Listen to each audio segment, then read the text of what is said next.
Soul miss பண்ணதில் எனக்கும் கொஞ்சம் வருத்தமாக தான் இருக்குது. Very very nice lady to work with. Silk ரொம்ப நல்ல ஹியூமன் பீயிங்.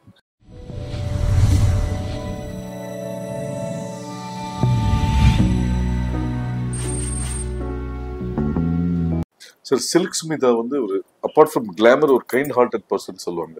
உங்க ரெண்டு பேரும் கூட அந்த நட்பு. சில்க் ரொம்ப நல்ல ஹியூமன் பீயிங். ரொம்ப கஷ்டத்தை அனுபவித்து வந்திருக்கிறதுனால இண்டஸ்ட்ரிக்கு வரும்போதே அவங்க ரொம்ப பெயின் ஆகிற தான் வந்திருப்பாங்க. ரொம்ப ஒரு டிசப்பாயிண்டட் பாவம், ரொம்ப கஷ்டப்பட்டு வந்ததுனால அவங்களுக்கு அந்த பெயின் தெரியும். எக்ஸ்ட்ராடனரி ஹியூமன் பீயிங் அந்த பொண்ணு. அவங்க நடித்த கேரக்டருக்கும் அவங்களுக்கும் சம்மந்தமே இல்லை. She was very very nice lady to work with. அதை விட பழகிறதுக்கு ரொம்ப நல்லா பழகுவாங்க. பேசுகிற டோன் ஆகட்டும் எல்லாமே அவ்வளோ ஈஸியாக இருக்கும். இன்ஃபேக்ட் எனக்கு நல்லா ஞாபகம் இருக்குது, அவரும் அந்த அம்மா சில்க் ஸ்மித்தாவோட ஷூட்டிங்னாலே ஷூட்டிங் பார்க்கவே அத்தனை பேர் வருவாங்க. எக்ஸிபிட்டர்ஸ்லேருந்து டிஸ்ட்ரிபியூட்டர்லேருந்து வந்து பார்ப்பாங்க. அந்த அளவுக்கு சில்க் ஸ்மித்தானா அவ்வளோ ஒரு கிரேஸ் இருக்கும். But she was always a very very very ரொம்ப நார்மல் ஹியூமன் பீயிங்காக தான் பழகிட்டு இருந்தாங்க. செட்டுக்கு வருவாங்க.